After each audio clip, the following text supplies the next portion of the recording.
The human woke up to the sound of metal doors sliding open. Cold light filled the narrow hall where he worked every day. He had been on this alien station for many years, long enough to forget the sky of Earth, long enough to forget hope. His name no longer mattered here. To the aliens, he was only Human Unit 7. A worker, a prisoner, a tool. Someone who cleaned floors that were never dirty and carried boxes that never seemed empty. Around him, tall alien guards moved with slow, heavy steps. Their armor was dark and smooth, their faces hidden. They never spoke to him unless it was to give an order. And even then, their voices were cold and sharp. The human kept his head down. That was how he survived. Do not look, do not speak, do not ask. That rule had kept him alive, until today. A small voice broke the silence. You are late, human. The human froze. Alien children were rare, and they were never allowed near prisoners. Slowly, he lifted his eyes. Standing in front of him was a child. She was small, no taller than his chest. Her skin shone like soft silver, and her eyes glowed with calm blue light. She wore simple clothes, yet something about her felt heavy, powerful. The human looked around, expecting guards to rush forward. But no one moved. The guards stood still, their heads lowered.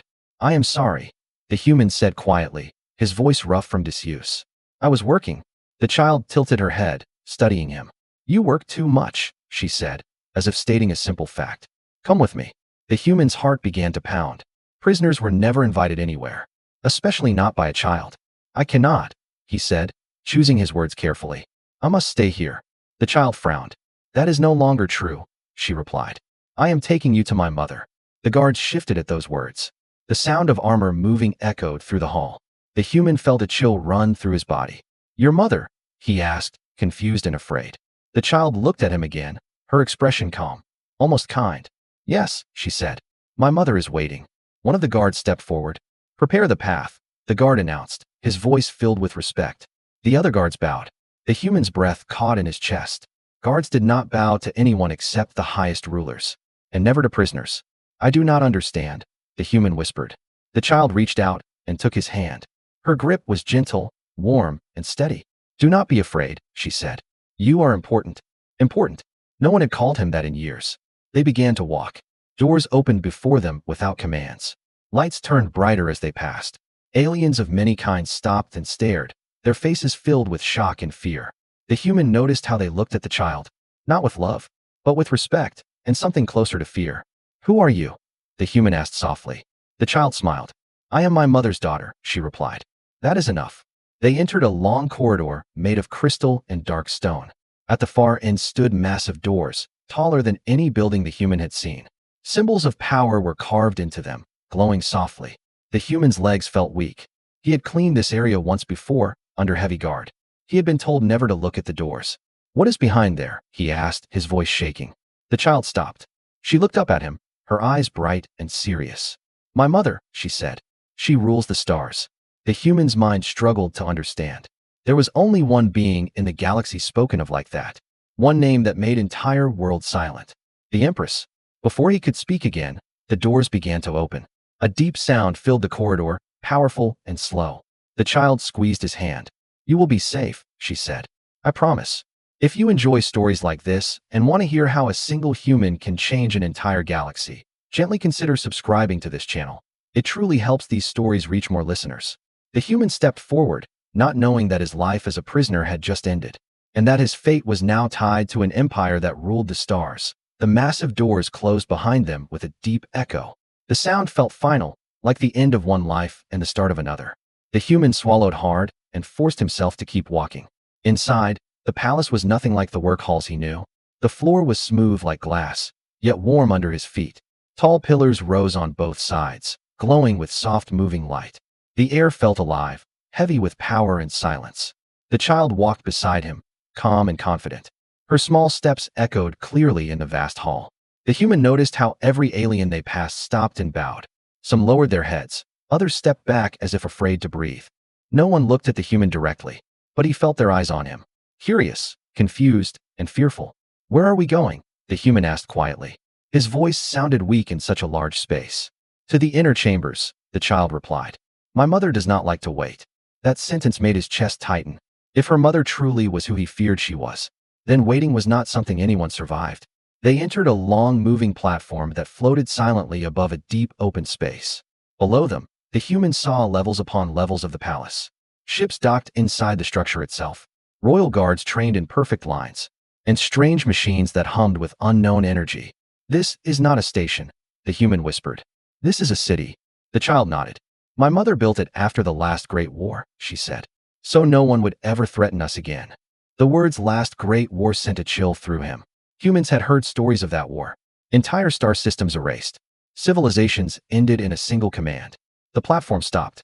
They stepped into a quieter hall, smaller but heavier somehow. Here, the walls were dark and covered in symbols that pulsed slowly. Each symbol made the human feel smaller, weaker. Guards stood at attention along the walls. These guards were different. Their armor was marked with royal crests. Their presence pressed down on the air itself. One of them looked at the human, just for a moment. The human felt exposed, like his entire life had been read in that single glance. Why me? The human asked suddenly.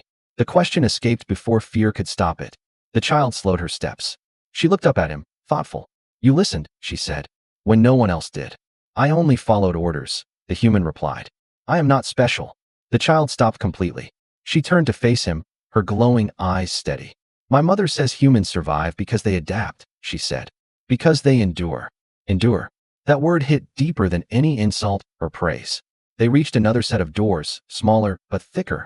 Unlike the first doors, these did not open automatically. The child placed her hand on the surface. The symbols lit up and faded away. The doors slid open silently, revealing a private chamber filled with soft light. Tall windows showed the stars outside, slowly drifting past. The human realized they were moving. The palace itself was traveling through space. A throne among the stars. Sit, the child said, pointing to a low seat near the window. The human hesitated. Sitting without permission could mean punishment. But before he could refuse, the child sat across from him, swinging her legs calmly. You are afraid, she said. That is normal. I have seen worlds burn, the human replied softly. At least, I have seen what your empire leaves behind. The child did not deny it. My mother does what she must, she said, so others may live. The room grew quiet. Only the distant hum of the palace engines could be heard. After a moment, the child spoke again. My mother watched your world, she said. She watched humans fight when they should have fallen. She watched them protect each other, even when they lost. The human's hands tightened. Earth, a word he had not spoken in years. She wants to speak to you, the child continued. She wants to understand humans better. Or judge us, the human said. The child smiled softly. That depends on you. Suddenly, a deep tone echoed through the chamber. A signal, powerful and commanding. The walls shifted slightly, forming a new doorway. The human stood slowly, his legs heavy. Beyond that doorway was the being feared across the galaxy. The child took his hand once more. My mother is ready, she said. And after today, nothing will be the same for you. The doorway closed behind them, cutting off the soft light of the chamber. The space ahead felt deeper, quieter, as if sound itself was afraid to move.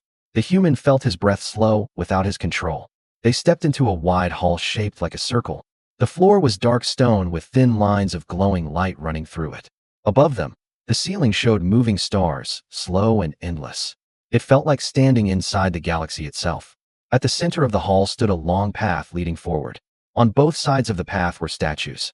Not heroes, not gods, but worlds. Each statue showed a planet broken or burning, frozen in stone. The human's chest tightened.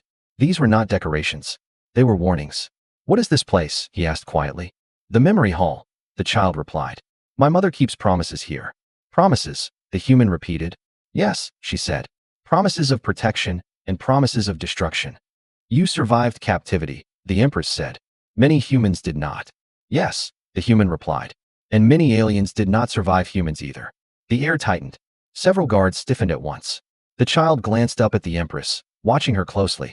The Empress raised one hand. The guards relaxed, though their tension did not fade. You speak with courage, the Empress said.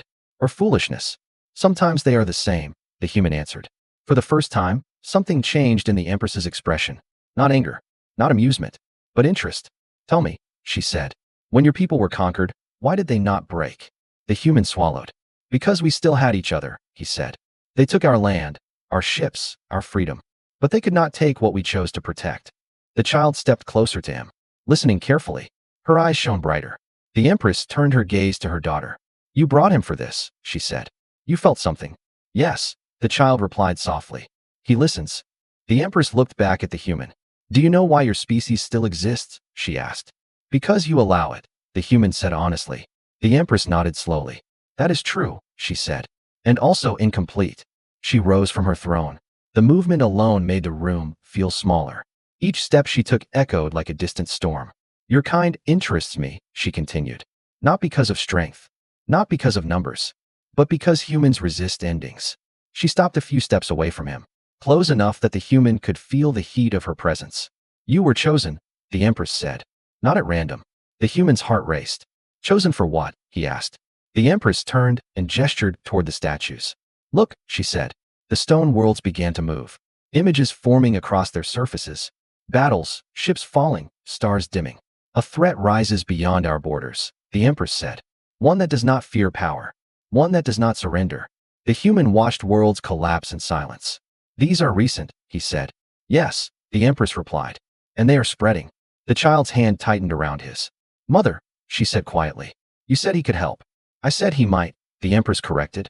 But first, I must decide his place. She turned back to the human. You are no longer a prisoner, she said. But you are not free. The human nodded. I expected that. You will remain in this palace, the Empress continued. You will speak with my scholars, my commanders, my historians. You will teach us how humans think. And if I refuse, the human asked. The Empress leaned closer. Then your species will remain small, fragile, and forgotten, she said. The words were not cruel. They were factual. That made them worse. The human closed his eyes briefly, then opened them again. I will help, he said. Not for power, but so my people are remembered. The Empress straightened. Very well, she said. From this moment on, you belong to the Empire. The child smiled softly, relief clear in her face. However, the Empress added, there is one more truth you must hear. The room darkened slightly. The stars above slowed. You were not brought here only as a voice, the Empress said. You were brought here because the coming war will require something rare. She looked directly into his eyes. It will require a human willing to stand between an empire and extinction. The human felt the weight of that future settle on his shoulders. And he knew his life had crossed a line that could never be uncrossed. The human was given new rooms. They were quiet, clean, and filled with soft light. Too quiet for someone who had lived among noise and commands. He did not sleep that first cycle. Every time he closed his eyes, he saw burning worlds and falling stars. He saw the Empress's eyes, calm and certain, and he heard her words again. A human willing to stand between an empire and extinction. When the doors opened, he expected guards. Instead, scholars entered. Tall aliens, thin aliens, beings of light and metal, all carrying devices and questions. They did not threaten him. They studied him. How do humans decide? One asked. Why do humans fight when the outcome is hopeless? Another asked. The human answered slowly, carefully. We fight because someone must, he said. Even if we lose. The scholars exchanged looks. Some confused, some unsettled. Between sessions, the child visited him. She sat on the floor and listened. Mother believes you are important, she said. But many do not. I know, the human replied. They never do at first. Days passed, or what felt like days. The human learned pieces of the truth. The empire was vast, powerful, and afraid. A force was coming, silent and patient. A force that did not negotiate. The Empress summoned him again. This time, the throne room felt different. Less distant, more focused. You have spoken well, the Empress said. My advisors disagree on what you represent. And you? The human asked. I see risk, she replied. And potential.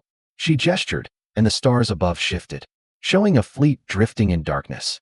Silent ships, unmoving, waiting. They do not attack, the Empress said. They erase. The human leaned forward. They wait for weakness, he said. That is how predators hunt. The Empress watched him closely. You recognize this, she said. We have faced things like this, the human replied. Not as strong, not as vast.